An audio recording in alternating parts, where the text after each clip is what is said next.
Hey everyone, I'm Jo Muirhead and this is the Entrepreneurial Clinician podcast.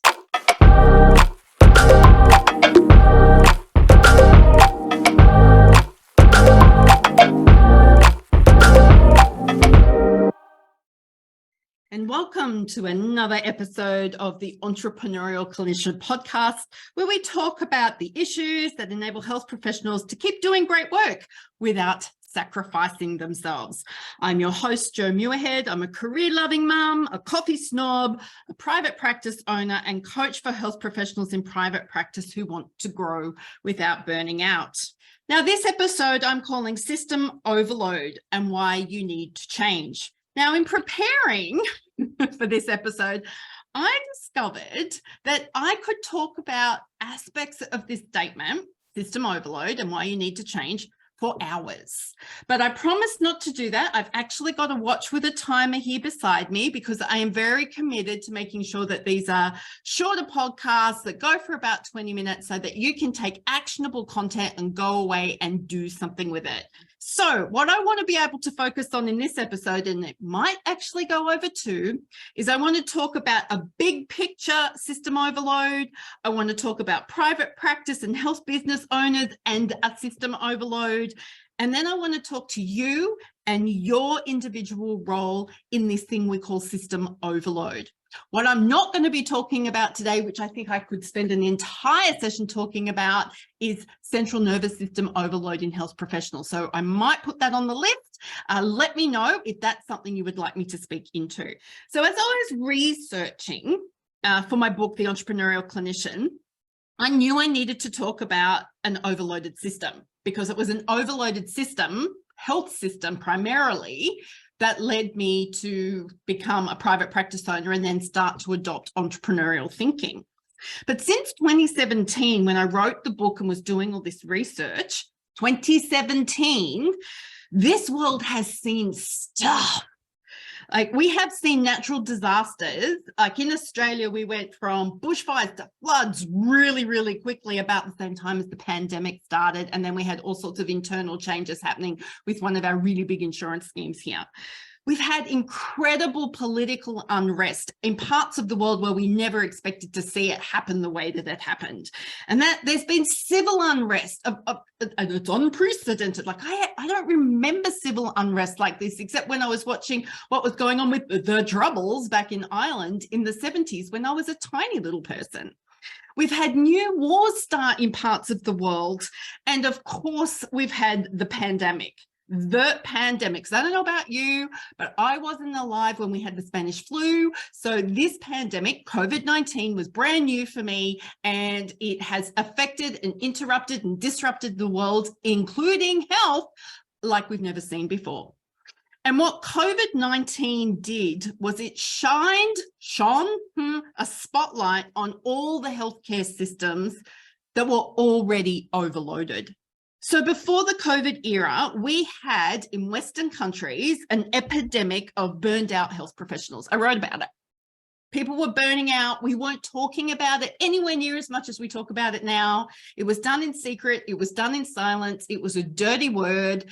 You didn't get burned out. There was so much shame attached to burning out because essentially, if you had to acknowledge that you were burnt out as a health professional, you were being interpreted or interpreting yourself to yourself as you couldn't cut it, you're not good enough.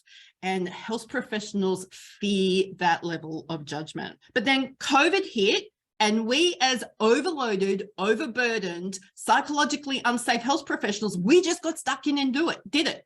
We had nurses and doctors and occupational therapists and physiotherapists and any type of therapist under the sun working longer and longer hours, taking reductions in pay to make sure that people didn't die.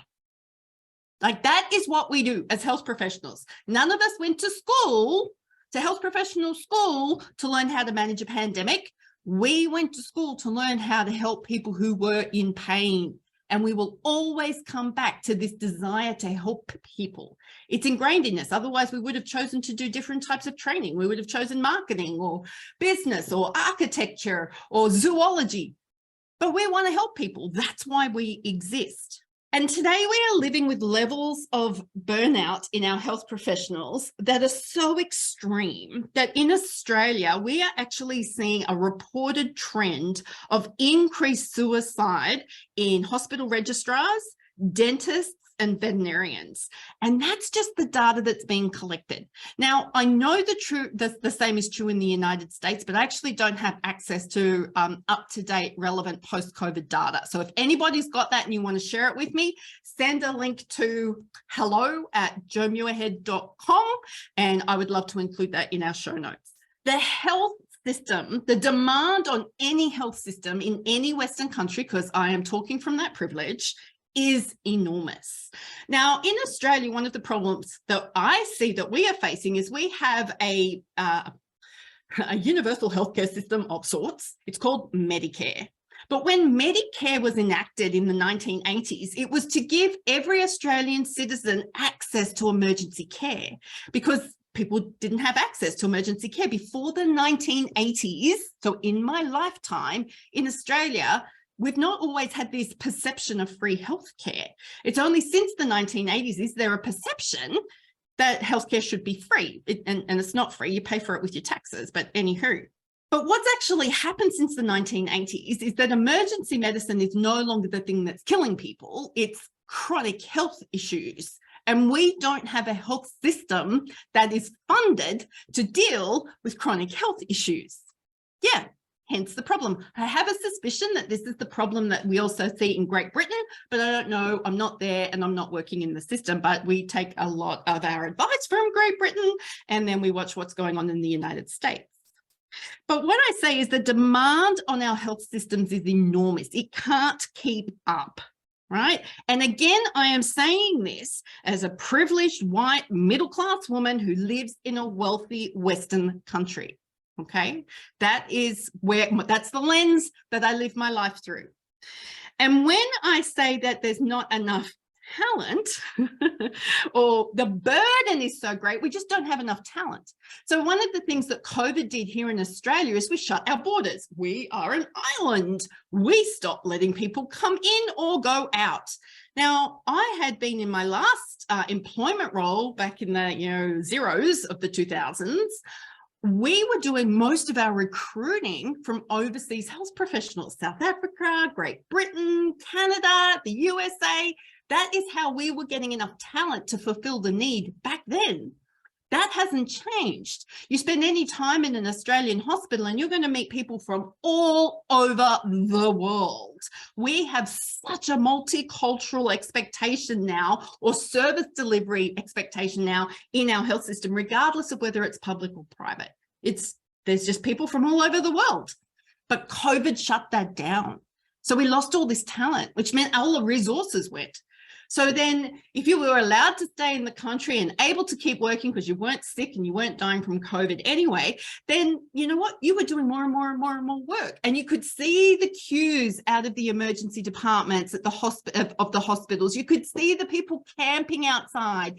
There were tent cities going on. I know there were tent cities going on all around the world. But we would see that as health professionals and it would break our hearts and we'd be like, what do we do to help? What do we do to help? Even before this was going on, our health systems were overloaded. I'm going to use my dad as an example again. Good old dad. He's a great example of our health system. So, he had a massive heart event into his 60s, I think, and he was living about 4 hours south of Sydney at the time, and he needed to be airlifted to a specialist hospital in Sydney, airlifted by helicopter. It was terrifying. I lived closer to the city than anybody else at the time, the city being Sydney, so I got to drive down and see that all, be a part of that. And he'd had this massive heart attack again and he needed surgery and all sorts of things were going on for him.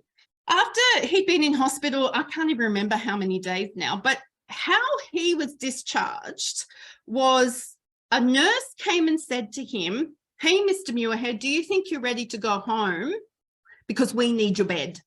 Now, my dad doesn't want to be a problem and he would look for any opportunity to get out of hospital because he didn't like the food. He probably didn't like the lack of privacy either. And so they discharged him without assessment into the care of his 80-year-old mother, who did not have the tools and equipment to be able to care for him. In fact, getting him in and out of a shower was physically impossible. That is an example of a system overloaded. Now, I'm sure that you've all got stories like that. That's a very tangible story for me. And it's one that I tell people quite a lot, because it's like, don't do this. Don't let the system pressure stop you from getting the healthcare that you need. It's not your responsibility as a patient to fix the system overload. So here we are living in 2023 when I'm recording this podcast, and it is quite obvious that there's not enough health professionals to do the work. There's not enough talent. We can't produce health professionals quickly enough. And then if we did, we're not going to have enough people around to supervise both formal supervision, informal supervision, peer consultation. There's just not enough to meet the need. But on top of that, we actually don't have enough financial resources to meet the changing needs of healthcare. And governments, God bless them, I'm grateful for universal healthcare in Australia, but they move so slowly. And this is where I think, private practitioners and those people who have health businesses, this is where we can actually start breaking down some of these access and equity issues, but I'm going to get to that. Another thing that we are noticing since the COVID situation and all these health professionals got engaged and got involved was that we generally have very low levels of health literacy, even in these Western countries that are considered to be advanced and the pinnacle of great healthcare. So those who aren't accessing healthcare all the time, or have never had to access healthcare all the time, they don't know what to ask for or when to ask for it or when something's unusual. And given that most of us are living with chronic illnesses these days, this stuff creeps up on us. So we kind of go from thinking, oh yeah, I used to be able to do that stuff, but over the years, it's taken its toll. And then all of a sudden you discover that you have got, diabetes and it's out of control, and chances are you need an amputation. It's horrible to think of the low levels of health literacy that we have. I personally know how difficult that is, because in the year of COVID 2020, I was also being treated for bilateral breast cancer.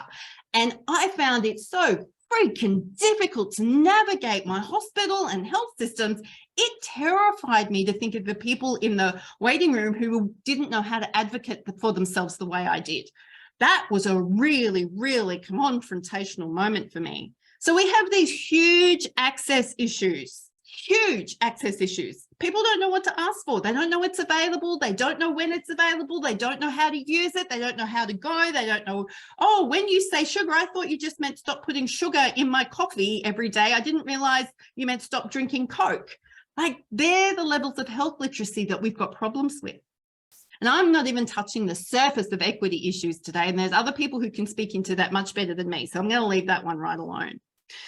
But just to give you an example, if you need some more convincing about access, for rural and remote Australian children wanting assistance with speech or language, or they might need a speech pathologist or a speech therapist and occupational therapy, you've got probably a 2-year wait before you can be seen. That's what we call early intervention. 2-year wait, 2 years on a waiting list. So this is delaying kids' progress in school. It's delaying their ability to engage in after-school activities. It's causing behavioural problems. It's causing mental health problems, because we have an overloaded health system. These kids are then, we're finding out that they're leaving school not having had any intervention, with below levels of literacy for entry-level employment.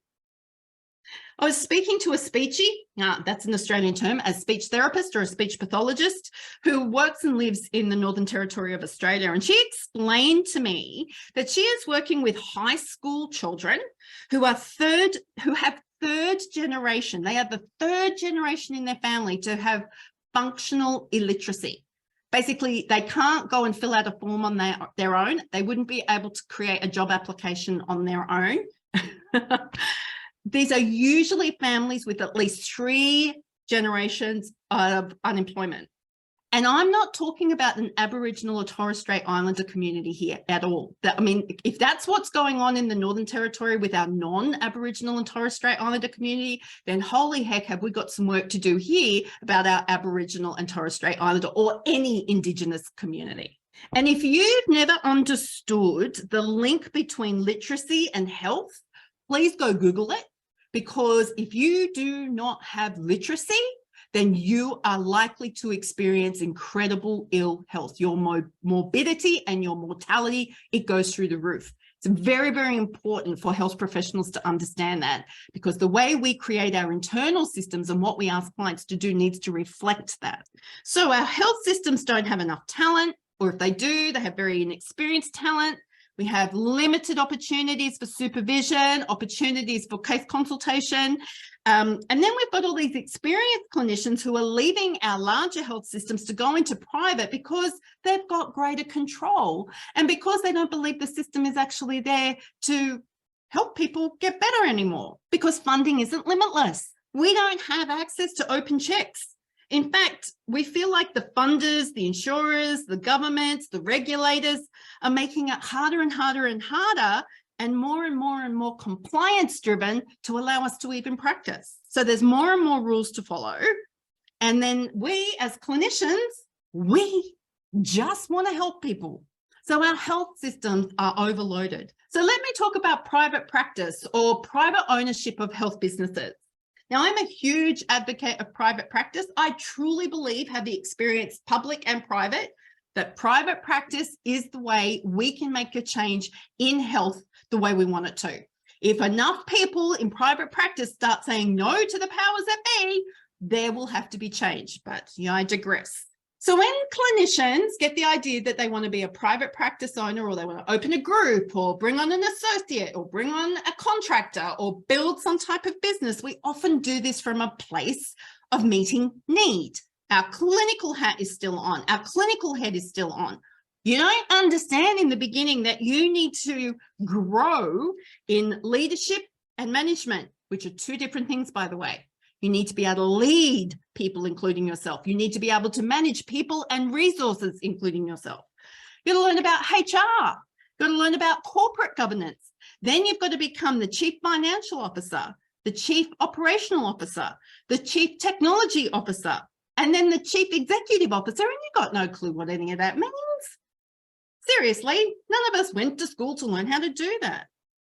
And we just want to help people. And we thought that by building a business, we were going to be able to help more people. Now, I truly believe private practice, when done from a place of service while understanding the economic climate that we are in, will be the change to healthcare. Okay, you can't do it without some economic understanding. You're just not in a Western capitalist society. You're just not going to be able to do that. But our businesses are overloaded. We don't have enough talent. In fact, there's a war for talent at the moment. You just drop a higher number in front of somebody and they'll jump ship quickly. An employee will jump ship quickly. They will tell you at interview that they're not interested in the highest amount of money. They'll actually not stay with you as an employee for the highest amount of money, but that is the carrot that is getting them to move. And I am knowing people in the space of 12 months who are almost doubling their salary doing exactly the same work because they're doing this thing. They're chasing that dollar, thinking that that's actually going to satisfy them. Then they turn up in my doorstep and we work out that it's not. Anywho, so our businesses are overloaded. There's a war for talent. We have this incredible economic instability. Insurance companies change the rules at the drop of a hat. Governments change, government agendas change, access and equity changes, rules over here on the left-hand side, like in Social Security, makes a change and it has a ripple effect for all of us over here in the health system, or housing changes and then there's a problem, or schooling changes and then there's a problem, or there is a mass incident and then we have another problem. We have changing referral parameters, different codes keep changing. Oh my God, all the talk in Facebook communities about codes. Don't like the codes thing. Staff performance. How do you manage staff performance in an environment where you're terrified of staff leaving because you've got nobody to do the work and your budget is built on people doing the work?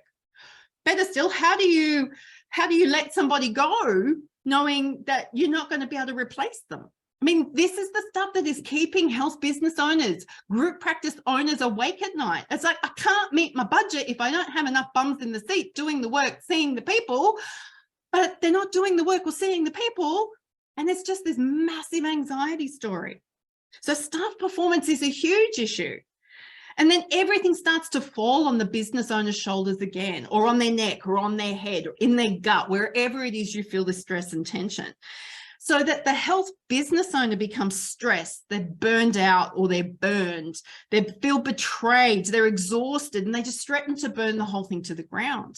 Now, whether you're publicly expressing this to your staff members or not is not, if you feel like that, they're picking up on it, because you're employing smart people who are health professionals, who are experts in human behavior. They will get a feeling and a vibe, and you're going to watch them jump ship, or stop performing, or quiet quit. And yes, we have rules about work health and safety, or occupational health and safety. And in Australia, we're starting to see some implementation of psychological safety in our workplaces, which is awesome, right? But do you, as a business owner, understand the work health and safety and the psychological safety needs of your staff members, of your business? Do you understand where the risks are? This is a whole new level of learning that we've got to get to make sure that we're, number one, compliant, number two, keeping our people safe, number three, enabling them to stay at work. We all have a responsibility here. So if you're an employee, or if you're just a new graduate and you're thinking, wow, look at what the employer has to do for me, and look at what the system has to do for me, can I just get on my soapbox for a minute and let you know that you have responsibility here? We need employer-employee engagement. We need cultures that actually promote safe systems of work. And we can't do that if we actually don't know what they are, if we're too busy trying to plug in the gaps, fill the business with Band-Aids, and just keep asking the high performers to take on more and more work.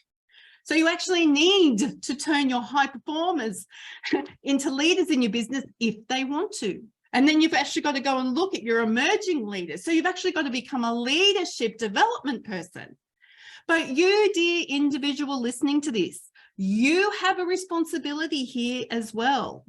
Because if you don't know who you are and how you fit into a business, why are you there? If you don't know how your employer can get the best out of you, then how are you going to stay? So the quickest way for any of us to burn out is to start working in opposition to our values. Now, I'm a coach, and I'm a pretty good coach, and I help you think. That is my sweet spot. That is what I am really good at. So I am going to leave you with some questions today. If the quickest way for any of us to burn out is to start working in opposition to our values, my first question is, what do you value? What are the things in your work that you can't live without? Now, for some of us, it's a consistent paycheck. You take that away, it's like, oh. But what are those things in your work that you can't live without? And then the final question is, what is your relationship with your work like?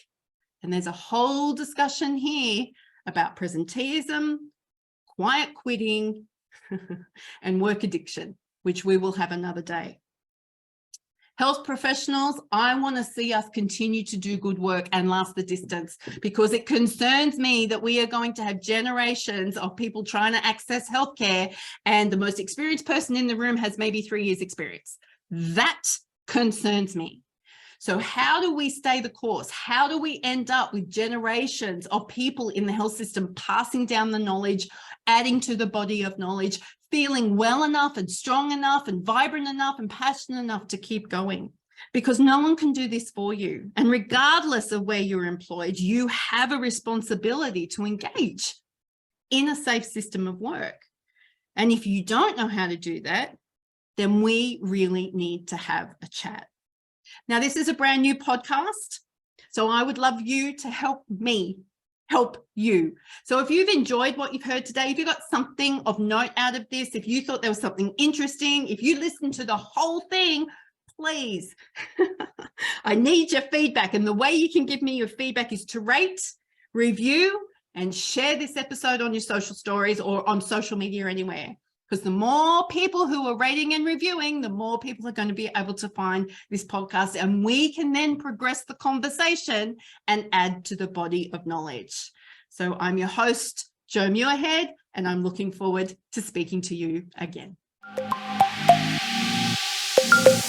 Hey, Jo Muirhead here again. Thank you for watching this episode of the Entrepreneurial Clinician. It has been great to share guests, new information, and new ways of thinking with you. I trust that this episode today has inspired you and has helped you to reconnect to your sense of purpose as a health professional and a clinician. Before we move on, just want to remind you that these sessions, these episodes, are provided for educational purposes only. Nothing in these episodes is designed to be treatment specific or a specific recommendation about your health, your wellness, or your finances for your situation specifically. If you need assistance in any of these areas, please reach out to an appropriate professional for you to be able to access the help that you need. If you have enjoyed these episodes and would like to see more, please subscribe to the YouTube channel and make sure you leave me a comment below. And I look forward to bringing you more great, inspiring stories where I get to learn just as much as you do. Until next time, go be your awesome self.